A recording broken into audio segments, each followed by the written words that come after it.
tak disangka kekuatan simbol leluhur pelahap mampu mengubah energi dingin jahat menjadi kekuatan sejati langit dan bumi. Hal ini membuat kultivasi Lindong meningkat. Ia sekarang berada di ranah manifestasi setengah langkah. Namun demikian Lindong tidak boleh menggunakan energi dingin jahat di sini untuk langsung mencapai ranah manifestasi tahap akhir. Hal ini karena pil esensi milik Lindong terbatas. Jika Lindong terburu-buru melakukan itu mungkin saja Lindong akan langsung pindah alam karena pil esensinya meledak.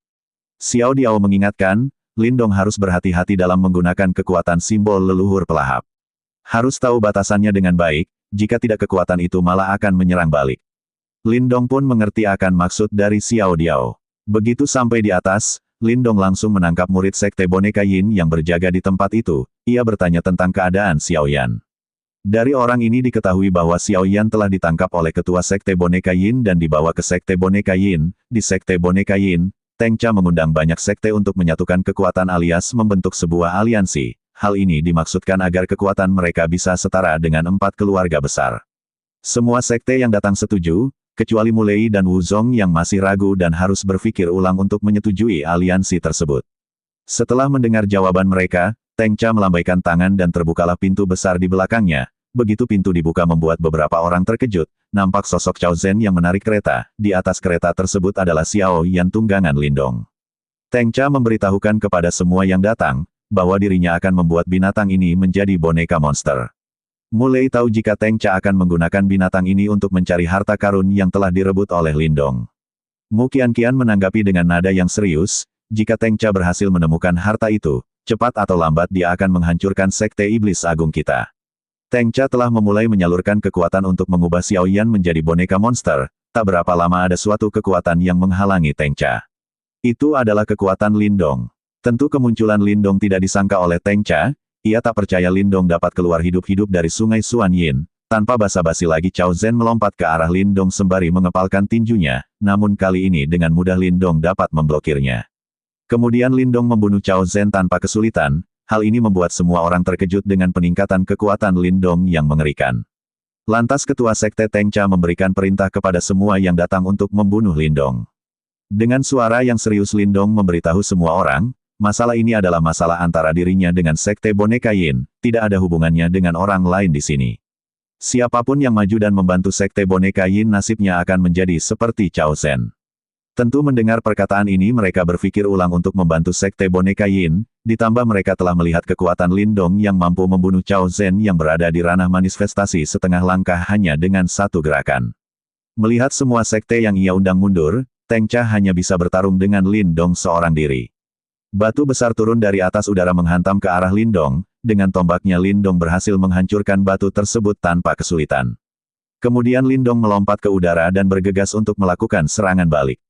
Melihatnya Teng Cha dengan segera membentuk benteng batu, keduanya pun menimbulkan ledakan begitu bertabrakan. Tanpa menunggu lama Teng Cha melompat ke udara dengan tombak di tangannya, ia kini melakoni pertarungan jarak dekat dengan Lindong. Pertarungan mereka tampak imbang meski ranah Lindong lebih rendah dibandingkan dengan Teng Cha. Teng Cha melakukan tebasan dengan kuat, untungnya Lindong dapat menghindarinya tepat waktu. Lindong kini berada di belakang Teng Cha, ia melompat dan melakukan serangan dengan teknik yang ia dapatkan dari Teng Lei. Kekuatannya sangat kuat, ia mampu melukai Teng Cha dan memaksanya mundur.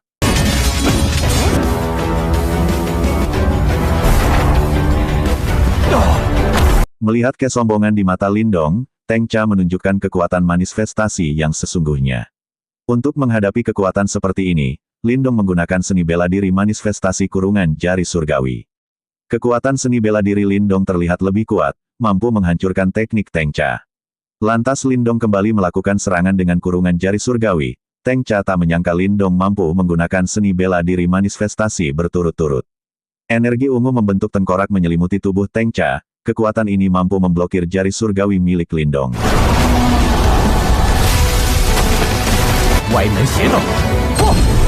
Mengetahui Lindong menambahkan kekuatan untuk menghancurkan pertahannya, Teng Cha segera menyemburkan energi aneh dari mulut tengkorak. Energi ini bergerak dengan cepat menuju ke arah Lindong. Dengan kekuatan simbol leluhur pelahap, energi tersebut dengan mudah diserap sepenuhnya. Menghilangnya pertahanan kuat Teng Cha, dimanfaatkan oleh Lindong untuk segera mengakhiri pertarungan ini. Meski sempat menahan namun Teng Cha berakhir dengan kekalahan.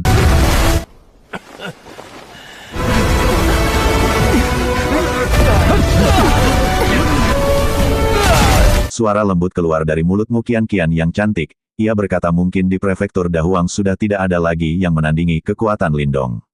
Tak mau menyerah dengan kekalahannya, Teng Cha memerintahkan untuk mengaktifkan formasi perlindungan sekte. Dengan adanya kekuatan simbol leluhur pelahap, kekuatan formasi ini tidak membuat Lindong kesulitan.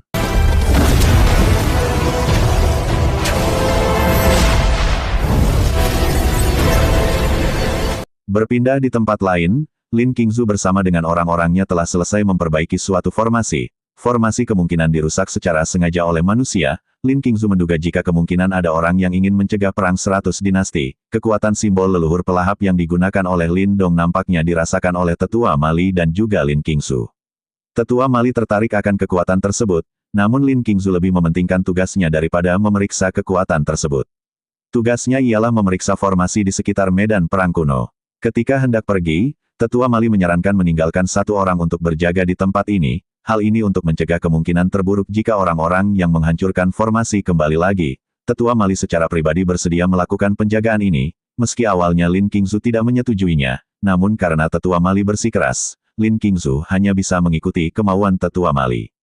Setelah Lin Qingzu dan lainnya pergi, Tetua Mali rupanya tidak berjaga di sini melainkan juga pergi, sepertinya ia tidak ingin melewatkan sesuatu. Kembali di Sekte Boneka Yin, Teng Cha bangkit dan memerintahkan untuk mengaktifkan formasi sekali lagi, namun semua orang sudah tidak punya tenaga untuk melakukannya. Teng Cha menyesal tidak membunuh Lindong dari awal. Muncullah Teng Lei yang sudah sembuh dari lukanya. Hal ini mengejutkan Teng Cha dan Lindong. Teng Cha tertawa dan menyuruh Teng Lei untuk membunuh monster itu. Tak seperti yang diharapkan oleh Teng Cha, Teng Lei melepaskan monster itu. Ia meminta ayahnya untuk menghentikan semua ini. Ia juga berharap Lindong berbelas kasihan dan mengampuni Sekte Boneka Yin. Tentu mendengar perkataan anaknya, Teng Cha begitu marah dan menyerang anaknya. Hal ini karena Sekte Boneka Yin tidak pernah memohon kepada orang lain. Kemudian ia melompat ke arah Lindong bermaksud melakukan serangan, namun nasib buruk yang tak ia duga sebelumnya menimpa. Ia terbunuh oleh kekuatan pelahap. Begitu melahap Teng Cha, Lindong mampu melihat beberapa ingatan dari Teng Cha. Ia tak menyangka simbol leluhur pelahap mempunyai kekuatan seperti ini, karena telah selesai dengan urusannya Lindong akan segera pergi meninggalkan tempat ini. Ia mendapatkan pil esensi murni dan jubah perang dari Sekte Iblis Agung. Sebelum pergi ia meminta bantuan kepada Mu Qianqian untuk mengurus dojo elang di kota Daying. Jika ada kesempatan ia pasti akan balas budi. Di sini Mu Lei mengetahui jika anaknya menyukai Lindong, tapi ia bingung mengapa anaknya tidak memintanya untuk tetap berada di sini. Hal itu karena Mu Qianqian tahu Lindong tidak akan mau untuk tetap di sini. Ia tahu ambisi Lindong ada di tempat lain. Di kediaman keluarga Lin cabang kota Yan, terjadi pertarungan antara Lin Hong dan Lin Xia. Mereka adalah generasi muda di keluarga cabang Lin ini yang telah mencapai ranah Yuan dan kedua. Ayah Lindong yakin dalam duel antar klan Lin kali ini keluarga cabang mereka pasti bisa mendapatkan prestasi yang bagus. Pertarungan kali ini dimenangkan oleh Lin Xia.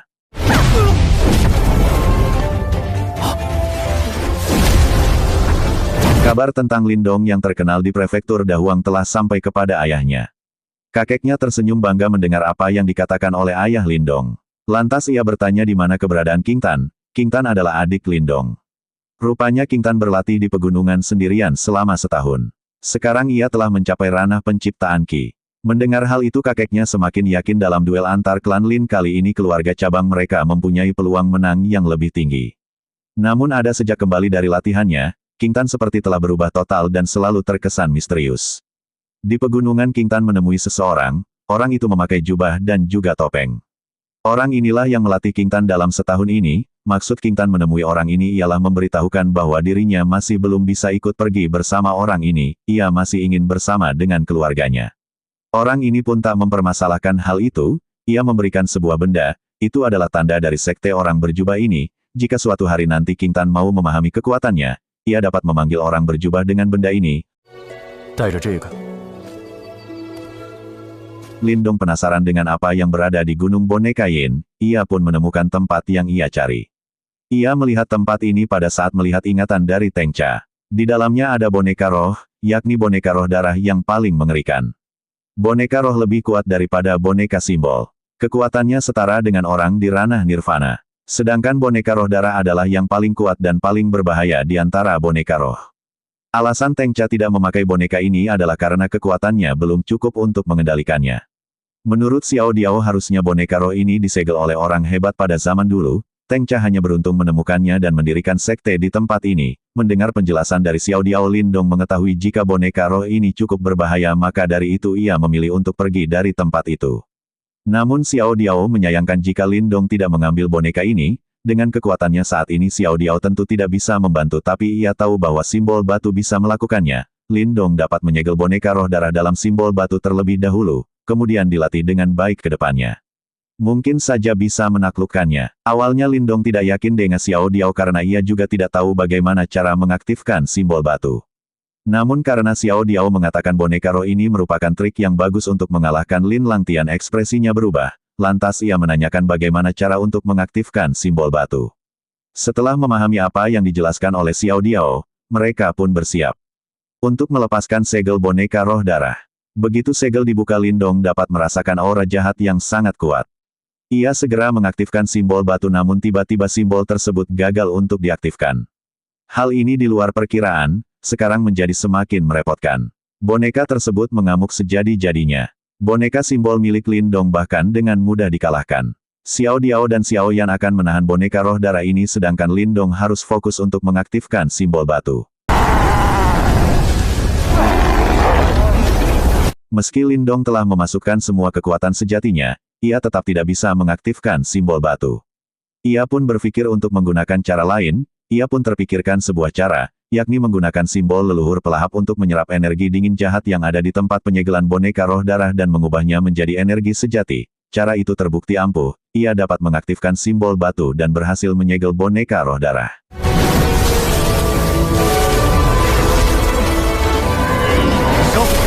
Xiao Diao mengingatkan Lin Dong agar lain kali tidak sembarangan menggunakan simbol leluhur pelahap, karena akan menjadi gawat jika orang lain menyadari simbol leluhur muncul.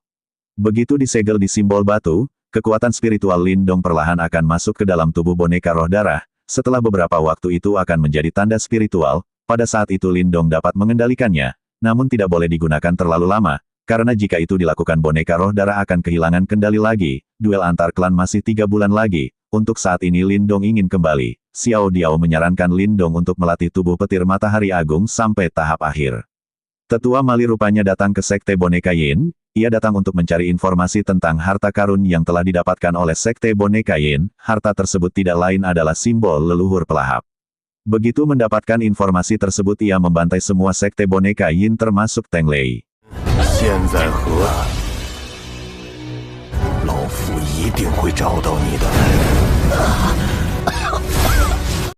Di kediaman keluarga inti Lin ada 2 tetua yang berbeda pendapat tentang kekuatan antara keluarga inti dan keluarga cabang. Salah satu di antara mereka adalah tetua Lin Mu. Berbeda dengan tetua Lin Mu yang bijaksana, tetua satunya berpendapat bahwa keluarga cabang tidak bisa dibandingkan dengan keluarga inti. Keluarga inti juga tidak perlu mengandalkan kekuatan keluarga cabang. Beberapa saat kemudian Lin Langtian masuk ke ruangan itu. Kepala keluarga yang tertidur pun terbangun. Ia menjelaskan bahwa dirinya dan para tetua telah berdiskusi. Hal ini mengenai duel antar klan Lin. Kali ini Lin Langtian yang akan mengurusnya. Para tetua juga akan membantu. Karena diskusi telah selesai, kepala keluarga meminta semua untuk bersiap sebaik mungkin dalam acara ini. Saat ini Lin Langtian telah kembali ke ruangannya. Ada sosok asap hitam yang mengelilingi Lin Langtian. Asap itu dapat berbicara. Ia meminta Lin Langtian untuk membunuh bocah bernama Lin Dong. Hal itu karena ada sesuatu yang unik pada bocah itu. Asal Lin Langtian setuju, ia akan meminjamkan kekuatannya. Namun Lin Langtian merasa kesal dengan perkataan suara tersebut. Ia merasa mampu membunuh Lin Dong tanpa meminjam kekuatan suara misterius tersebut. Perkataan Lin Langtian ini membuat kabut asap itu marah. Ia mengingatkan Lin Langtian untuk tidak lupa siapa yang memberinya posisi dan kekuatannya yang sekarang. Ia meminta Lin Langtian untuk mematuhi perintahnya, karena jika bukan dirinya Lin Langtian bukanlah apa-apa. Seseorang datang, ia memberitahu Lin Langtian bahwa tetua Lin Zeng mau bertemu. Lin Langtian pun bangkit dan bergegas menemui tetua tersebut. Tetua tersebut ingin tahu rencana Lin Langtian untuk duel antar klan kali ini. Selain itu ia juga menyinggung soal anak muda dari keluarga cabang yang didiskusikan oleh tetua Lin Mu. Siapa lagi kalau bukan Lin Dong? Lin Langtian menjelaskan bahwa Lin Dong berasal dari keluarga cabang kota Yan. Rupanya tetua Lin Zeng sangat memahami keluarga cabang ini. maka dari itu ia diminta oleh Lin Langtian untuk menyambut mereka dengan baik saat duel antar klan. Tentu baik di sini mempunyai makna lain. 2 bulan berlalu dalam sekejap mata, Lindong kini telah berhasil menguasai tubuh petir tingkat akhir, tubuhnya menjadi lebih kuat. Ia pun ingin bergegas kembali ke kota Yan, namun Xiao Diao merasakan ada sebuah aura yang mendekat ke arah mereka. Sayangnya orang itu sengaja menyembunyikan auranya jadi ia tidak bisa mengetahui tingkatan kultivasi orang itu. Orang itu adalah tetua Mali, ia merasa aura orang yang ia tuju mulai berpindah, ia berpikir dirinya telah ketahuan. Jika itu benar ia tak perlu diam-diam lagi. Saat ini aura tetua Mali dapat dirasakan oleh Xiao Diao, ia sekarang mengetahui jika orang tersebut berada di ranah nirvana. Dengan kekuatan orang itu, jika ia ingin mengejar dengan sekuat tenaga Lindong pasti tidak bisa kabur. Karena tak bisa kabur, Lindong memutuskan untuk menemui orang tersebut. Ia pun turun ke bawah untuk menunggu tetua Mali. Dalam sekejap tetua Mali telah sampai dan ia pun melihat Lindong. Setelah memastikan bahwa di depannya ini adalah Lindong, ia mengutarakan maksudnya yakni mencari simbol leluhur pelahap. Di sini Lindong berlagak tidak tahu benda apakah itu. Mendengarnya tetua Mali dengan paksa memeriksa tubuh Lindong dengan kekuatannya. Kekuatan tetua Mali hampir saja mengaktifkan simbol batu di tangan Lindong. Untungnya Lindong dapat mengatasinya tanpa disadari oleh tetua Mali. Setelah selesai memeriksanya, tetua Mali heran karena di tubuh Lindong benar-benar tidak ada benda yang ia cari. Lindong sekali lagi meyakinkan tetua Mali bahwa dirinya tidak tahu tentang benda yang dimaksud oleh tetua Mali. Lantas tetua Mali meminta Lindong untuk ikut dengannya. Karena Lindong menolaknya terpaksa tetua Mali menggunakan kekuatannya untuk menangkap Lindong dan membawanya secara paksa. Dengan kekuatan boneka roh darah Lindong dapat melepaskan diri, boneka darah itu pun bertarung dengan tetua Mali. Namun pertarungan ini tidak bisa dilakukan terlalu lama, karena jika itu dilakukan boneka roh darah akan kehilangan kendali. Saat pertarungan terjadi, tetua Mali kembali merasakan aura kekuatan pelahap. Ia menoleh ke arah Lindong, lalu dengan kecepatan seperti kilat tiba-tiba ia kini telah berada di depan Lindong. Tetua Mali memukul Lindong dan mengambil jimat yang dipakai oleh Lindong. Lindong pura-pura tak terima jimatnya diambil, ia pun dengan cepat melakukan penyerangan. Namun tetua Mali meminta Lindong untuk menunggu, lantas Lindong memasukkan boneka roh darah ke dalam simbol batu. Setelah mengamati jimat tersebut tetua Mali merasa jika dirinya telah salah menilai, ini bukanlah simbol leluhur pelahap. Namun jimat ini memiliki sedikit kekuatan pelahap. Tetua Mali menduga jika ini pasti adalah salinan dari simbol leluhur pelahap. Ia berniat menyimpannya untuk mempelajarinya. Sebagai gantinya ia memberikan sebuah teknik bernama langkah kelana langit, ini adalah seni bela diri manifestasi. Lindong pun menerimanya dan bergegas pergi, Xiao Diao tak menyangka Lindong menipu Pak Tua itu, sebenarnya Lindong hanya bertaruh, namun siapa sangka Pak Tua itu benar-benar percaya. Sayangnya seni bela diri yang ia dapatkan tidaklah lengkap. Ia begitu kesal karenanya. Beberapa saat kemudian terdengar suara pertarungan, kemungkinan itu adalah tetua Mali. Lindong yang penasaran berniat kembali untuk melihatnya. Lindong tak menyangka tetua Mali itu kalah, ia pun kini penasaran siapakah lawannya. Begitu ia melihat lawan tetua Mali, ia menjadi terkejut seakan tak percaya bahwa itu adalah Lin Qingzu. Lin Qingzu ingin membawa tetua Mali kembali untuk dihukum karena ia beraksi tanpa izin. Namun tetua Mali menolaknya, oleh karena itu Lin Qingzu dengan terpaksa membunuh tetua Mali di tempat. Meski tetua Mali telah membakar esensi darahnya untuk meningkatkan kekuatan, ia masihlah bukan tandingan dari Lin Qingzu.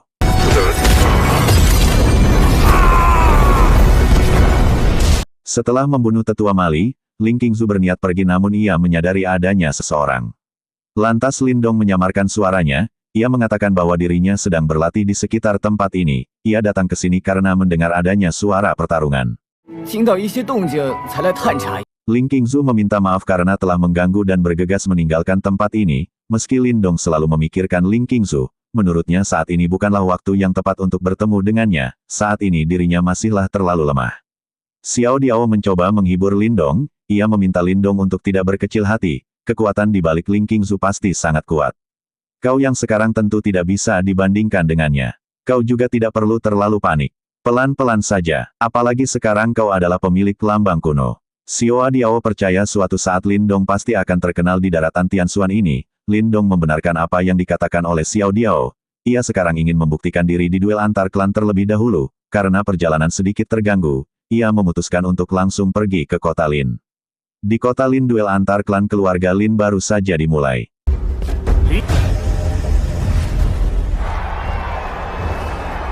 Ada beberapa panggung berbentuk kerucut yang mengambang di udara. Di atas panggung tersebut para generasi muda dari keluarga Lin melakoni duel. Entah itu keluarga cabang ataupun keluarga inti. Lin Hong dari keluarga cabang kota Yan dikalahkan oleh Lin Feng dari keluarga inti.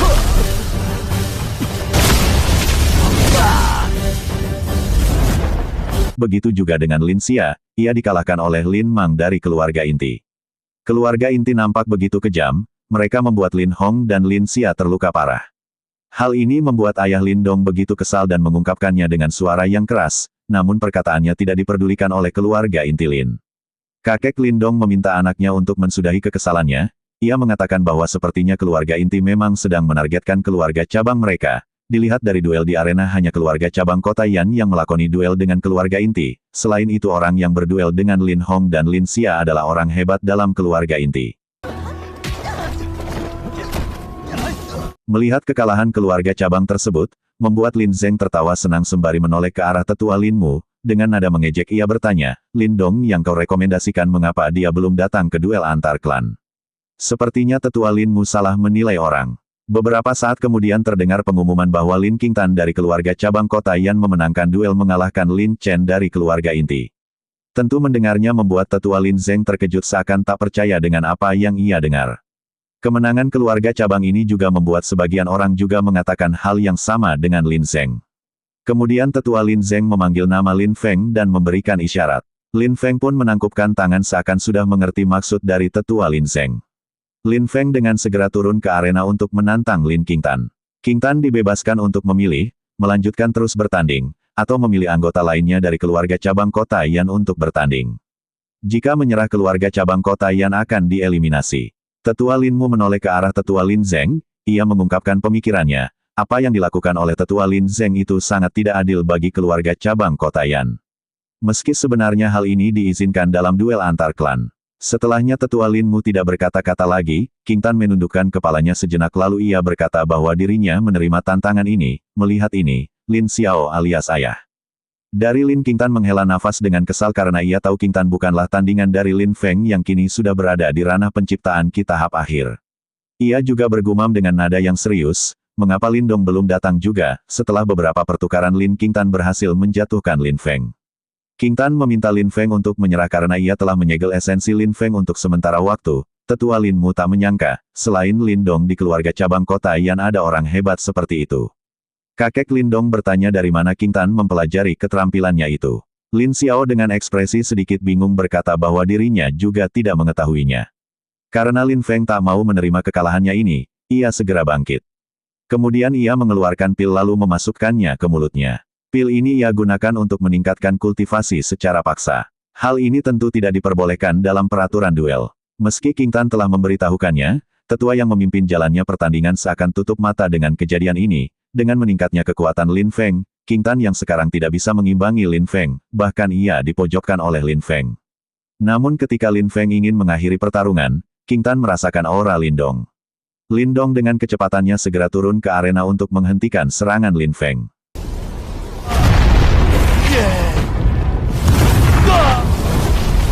Lin Feng tentu tak terima, ia pun melompat menuju ke arah Lin Dong, namun dengan mudah Lin Dong memukulnya hingga terjatuh tak berdaya. Ketika Lin Feng hendak memakan pil peningkatan kultivasi, Lin Dong secepat kilat berada di depan Lin Feng dan menginjak tangannya. Kemudian ia memberitahukan hal ini dengan suara keras, hal ini membuat semua orang dari keluarga cabang seakan tak percaya jika keluarga inti melakukan hal rendahan semacam ini. Tetua yang memimpin pertandingan segera turun dan mengarahkan pukulannya dengan keras. Lin Dong menyambutnya dengan sukacita. Tetua itu pun sampai mundur beberapa meter ke belakang. Lin Dong memperkenalkan dirinya yang berasal dari keluarga cabang kota Yan. Atas desakan dari tetua Lin Mu, tetua Lin Zeng memerintahkan untuk menangkap Lin Feng. Tetua yang beradu pukul dengan Lin Dong menyarankan Lin Dong untuk mundur sukarela dari duel antar klan. Lin Dong tak merespon tetua tersebut. Dari belakang Qingtan berlari lalu memeluk Lin Dong. Lin Dong menyuruh adiknya untuk pergi ke tempat ayahnya dan lainnya lebih dulu bersama Xiao Yan. Sebelum ia pergi, ia membisikkan sesuatu kepada Lin Dong. Dengan suara yang keras Lindong meminta tetua yang memimpin pertandingan untuk menunggu, karena ia ingin menantang seseorang. Lindong melompat ke atas arena yang paling tinggi. Kemudian ia dengan lantang berkata dirinya ingin menantang Lin Langtian dari keluarga inti Lin.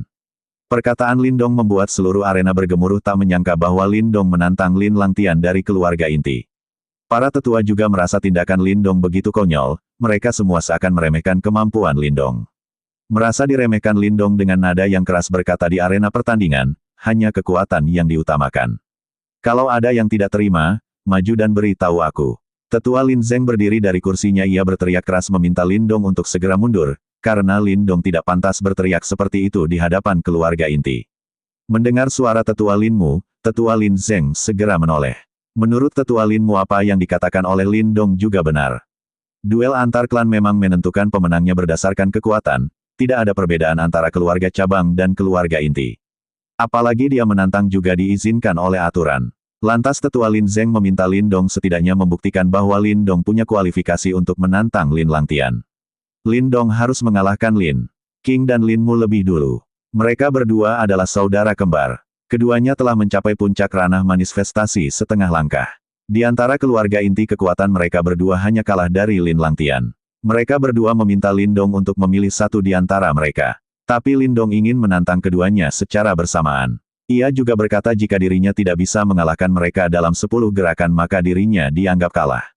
Keduanya maju secara bersamaan, mereka mampu membuat Lindong mundur beberapa langkah ke belakang.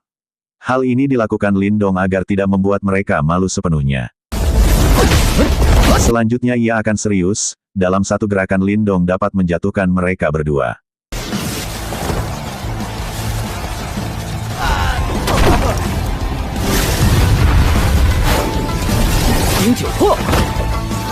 Karena telah berhasil mengalahkan kedua orang ini, secara alami Lin Langtian berdiri dari tempatnya. Sebelum memasuki arena Tetua Lin Zeng mengingatkan Lin Langtian untuk berhati-hati karena Lindong dari keluarga cabang itu tidaklah sederhana. Pertarungan pun dimulai, pukulan Lindong dapat dengan mudah ditahan oleh Lin Langtian.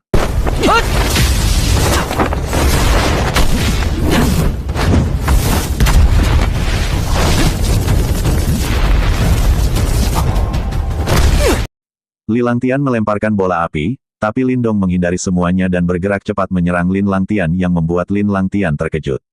Serangan Lindong memecahkan hiasan dari sisi kanan Lin Langtian. Ia kemudian melepaskan bajunya dan menunjukkan kekuatan yang sebenarnya. Dengan secepat kilat Lin Langtian sudah berada di depan Lindong, ia mengarahkan pukulan tepat di area perut Lindong. Hal ini membuat Lindong mengeluarkan seteguk darah segar dari mulutnya. Bahkan Lindong dipukul keras hingga membuat arena di bawahnya mengalami kerusakan. Meski begitu aura Lindong tidak melemah sedikitpun. Ia kemudian menggunakan transformasi kera iblis untuk mengimbangi kekuatan Lin Langtian.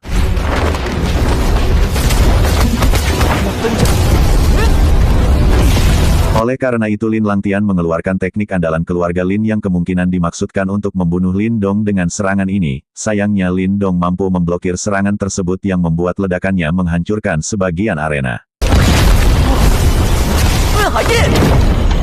Dengan kekuatan spiritualnya Lindong memanfaatkan pecahan dari hancurnya arena untuk melakukan serangan. Karena ini belum berhasil Lindong segera melompat untuk melakukan serangan lanjutan. Sayangnya serangan ini masih bisa diblokir oleh Lin Langtian. Dua tangan besar muncul di belakang Lin Langtian, tangan ini menepuk menyerang Lindong untungnya Lindong mampu menghindarinya tepat waktu. Ini adalah seni bela diri manifestasi yang didapatkan Lin Langtian dari prasasti kuno Dahuang. Menghadapi seni bela diri semacam ini harus menggunakan jurus yang setingkat, yakni kurungan jari surgawi. Terlihat teknik Lindong lebih unggul, namun Lin Langtian meminjam kekuatan dari kabut hitam misterius. Sosok tersebut menyalurkan energi sejatinya tanpa henti. Hal ini mampu dirasakan oleh Xiao Diao. Lindong segera menggunakan kekuatan pelahap untuk meningkatkan kekuatan dan sekali lagi mengeluarkan kurungan jari surgawi, tentu dengan kekuatan yang jauh lebih kuat dari sebelumnya. Melihatnya Lin Langtian kini menggunakan cermin roda spiritual untuk mengimbangi serangan Lindong.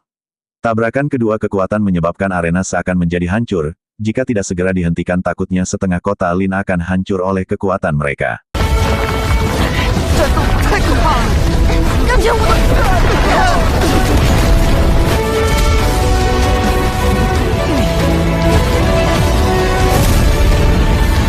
Untungnya kepala keluarga Lin datang tepat waktu menghentikan pertarungan mereka.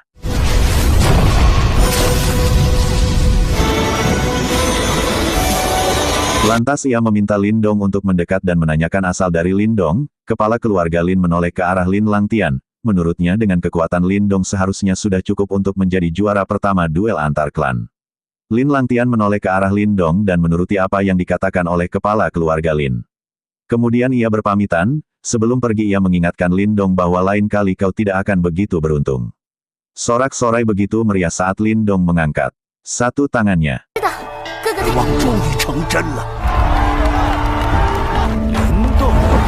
Singkat cerita tetua Linmu membawa Lin Dong menemui kepala keluarga. Setelahnya tetua Linmu meninggalkan Lin Dong sendiri. Kepala keluarga menepuk pundak Lin Dong dan mengucapkan selamat atas keberhasilan Lin Dong menjuarai duel antar klan. Kepala keluarga meminta pendapat Lin Dong mengenai keluarga inti Lin.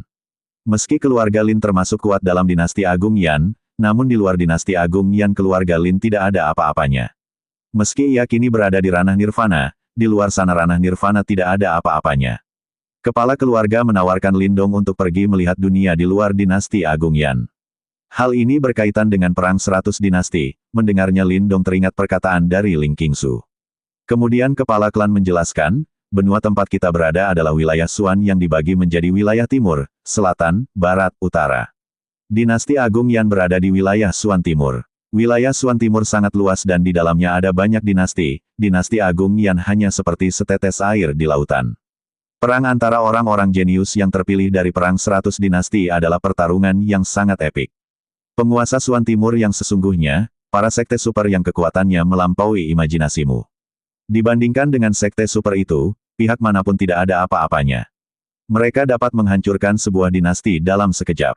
Dalam hati Lin Dong bertanya, mungkinkah Ling Qingzu anggota dari sekte super? Kepala keluarga melanjutkan, tentu saja para sekte super juga memerlukan orang-orang baru. Perang 100 dinasti diadakan agar mereka bisa memilih orang-orang berbakat.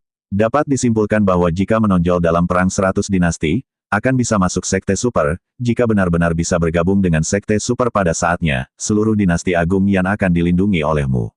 Alasan mengapa keluarga Lin bisa berdiri kokoh di dinasti Agung Yan karena 200 tahun yang lalu, seorang leluhur dari keluarga Lin diterima oleh sebuah sekte super melalui perang 100 dinasti. Hadiah yang diterimanya terus membuat keluarga Lin kuat sampai sekarang di dinasti Agung Yan. Sayangnya, sejak saat itu keluarga Lin mulai berhenti di tempat dan tidak ada lagi anggota keluarga Lin yang mendapatkan kehormatan itu. Lin Dong dengan semangat berkata bahwa dirinya ingin ikut perang 100 dinasti itu.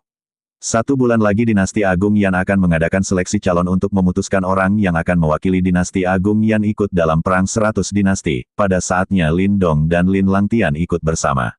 Mereka adalah orang berbakat yang langka dari keluarga Lin. Demi keluarga Lin dan dinasti Agung Yan, kepala keluarga meminta mengkesampingkan dendam pribadi. Kepala keluarga berharap Lin Dong dan Lin Langtian bisa melupakan dendam mereka. Selain itu sebagai hadiah juara pertama duel antar klan, Lin Dong dipersilahkan pergi ke tempat harta keluarga Lin untuk memilih pusaka jiwa yang cocok. Karena telah selesai Lin Dong berpamitan. Keesokan harinya tetua Linmu mengantar Lin Dong ke tempat harta. Tempat harta adalah area terlarang keluarga inti Lin. Kalau mendapatkan prestasi besar di keluarga inti, baru bisa mendapatkan hak untuk masuk dan mencari harta karun. Ada banyak pusaka jiwa di dalam tempat harta. Di antaranya pusaka jiwa tingkat bumi yang sangat kuat. Namun pusaka jiwa yang kuat itu memiliki kecerdasan. Bisa mendapatkannya atau tidak tergantung pada jodohmu. Selain itu kekuatan sejati di dalam tempat harta sangat pekat. Hal itu dapat dimanfaatkan untuk meningkatkan kultivasi. Tempat harta tersebut dijaga oleh tetua bernama Linzi. Sebelum memasuki tempat harta, tetua Linzi memberikan penjelasan mengenai aturan di tempat harta. Durasi memasuki tempat harta tidak boleh lebih dari 1 bulan. Saat keluar maksimal hanya boleh membawa pergi 1 pusaka jiwa. Kalau tidak segel di tempat harta akan diaktifkan. Hal itu dapat mengancam nyawa orang yang berada di dalam. Begitu masuk, Lin Dong kagum dengan besarnya tempat ini. Lin Dong segera melompat ke atas membawa Xiao Diao untuk mencari harta yang cocok untuknya. Di luar tempat harta, tetua Lin Zeng datang menemui tetua Lin Zi. Ia ingin tetua Lin Zi melakukan sesuatu. Tetua Lin Zeng menjanjikan akan memberi kesempatan tetua Lin Zi untuk kembali ke dalam asosiasi ketua. Di dalam tempat harta, Xiao Diao telah membantu Lindong menemukan pusaka jiwa tingkat bumi 3 kali, namun Lindong bingung mau memilih yang mana. Karena ketiga benda ini tidak terlalu beda jauh, Xiao Diao menyarankan Lindong untuk sembarang memilih salah satu di antaranya. Tiba-tiba formasi di dalam tempat harta aktif, hal itu membuat Lindong terkejut. Lindong terus menghindar dan terus terbang ke atas, benar saja itu dilakukan oleh Tetua Lin Zi atas bujukan dari Tetua Lin Zeng. Setelah mendengar penjelasan singkat dari Xiao Diao, Lindong mengerti dan segera mengaktifkan kekuatan spiritual untuk mencari mata formasi. Begitu menemukannya, ia mengeluarkan boneka roh darah untuk menghancurkan mata formasi tersebut. Dengan begitu Lin Zi tidak akan bisa lagi mengendalikan formasi di tempat harta. Karena mata formasinya telah dihancurkan, Lin Zi tidak lagi dapat mengetahui situasi di dalam tempat harta. Lin Zeng yang kesal meminta Lin Zi untuk membuka pintu tempat harta dan menangkap Lindong. Dengan alasan telah menghancurkan formasi. Namun Lin Zi menolak, jika Lin Zeng ingin pergi maka bisa pergi sendiri. Karena ia tahu bocah itu bukanlah bocah biasa, mata formasi hanya bisa dihancurkan oleh orang ranah nirvana ke atas. Ia tidak mau masuk dan cari mati. Mendengarnya Tetua Lin Zeng berubah pikiran, ia tidak jadi ingin masuk, ia akan menunggu bocah itu keluar dan menginterogasinya. Saat mengaktifkan kekuatan spiritual, Lindong merasakan fluktuasi aneh keluar dari sudut tempat harta. Ia pun menghampiri arah tersebut. Benda itu nampak terlihat seperti pajangan biasa. Lindong mencoba mengangkatnya namun benda kecil itu sangatlah berat. Lantas Lindong menyalurkan kekuatan spiritualnya ke dalam benda itu namun tidak berhasil. Kemudian ia mencoba menyalurkan kekuatan sejati. Ini juga tidak berhasil. Ia pun terfikirkan untuk menggunakan kekuatan spiritual sejati. Cara ini terbukti berhasil. Benda tersebut semakin membesar, meski kekuatan spiritual sejati telah dihentikan, benda itu tetap membesar dan jatuh ke bawah. Lindong mencoba menggunakan esensi darahnya untuk mengendalikan benda ini, sayangnya pusaka ini menolak tanda esensi tersebut. Lantas Lindong mengaktifkan simbol batu atas saran dari Xiao Diao, hal itu berhasil kemudian ia kembali menggunakan esensi darah untuk mengendalikan pusaka tersebut. Ini adalah puncak penjara berat. Setelah berhasil pusaka tersebut dapat dikecilkan oleh Lindong dan disimpan olehnya. Selanjutnya ia menggunakan waktu tersisa untuk berlatih di tempat ini, hari terus berganti. Kini waktunya Lindong keluar dari tempat harta, sekarang ia telah mencapai ranah manifestasi tahap awal. Ia menunjukkan pusaka harta yang ia dapatkan kepada Tetua Linmu, melihat apa yang dipilih oleh Lindong membuat Tetua Linmu terkejut. Karena di tempat harta tidak pernah ada yang bisa mengangkat puncak penjara berat ini, beberapa hari lagi Lindong harus berangkat ke ibu kota. Sebelum itu Lindong ingin berkumpul bersama dengan keluarganya. Saat sedang berjalan Lindong dipanggil oleh adiknya. Lindong menjelaskan bahwa dirinya tidak akan kembali ke kota Yan bersama dengan King Tan juga ayah dan kakeknya. Karena dirinya telah berjanji kepada kepala keluarga Lin untuk memperebutkan hak ikut serta. Dalam perang 100 dinasti, ia ingin menjadi lebih kuat karena ia masih ada sebuah janji. Ya siapa lagi kalau bukan janjinya dengan Ling Qingzu saat itu. Ia tak tahu berapa lama ia akan pergi kali ini. King Tan ingin kakaknya membawa dirinya bersamanya. Namun Lindong sepertinya enggan untuk membawa King Tan karena ini bukanlah main-main. Hal ini membuat King Tan kesal kepada kakaknya, ia merasa kakaknya selalu menganggap dirinya sebagai beban dan bergegas pergi meninggalkan kakaknya. Terlihat sosok bertopeng yang memakai jubah hitam berada di atap, sepertinya ia sedang mengawasi King Tan. Keesokan harinya, waktunya berangkat menuju ibu kota untuk mengikuti seleksi agar bisa mengikuti perang 100 dinasti. Sebelum itu Lindong menoleh ke arah kakek dan ayahnya, ia bingung mencari keberadaan King Tan karena ia tidak melihatnya. Ayahnya menjelaskan kemungkinan King Tan masih merajuk karena kejadian kemarin. Oleh karena itu ia menangkupkan tangan dan segera berbalik untuk naik ke atas kapal. Sebelum benar-benar pergi, Lindong meminta ayahnya dan kakeknya untuk menjaga diri baik-baik. King Tan rupanya melihat itu dari kejauhan, ia bersama dengan sosok misterius yang mengajarinya di pegunungan. Kini King Tan telah memutuskan untuk pergi bersama orang ini, sosok misterius dengan kekuatannya menciptakan celah ruang, ia dan King Tan masuk ke celah tersebut. Sebelum masuk, King Tan sekali lagi menoleh ke arah kapal yang dinaiki oleh kakaknya.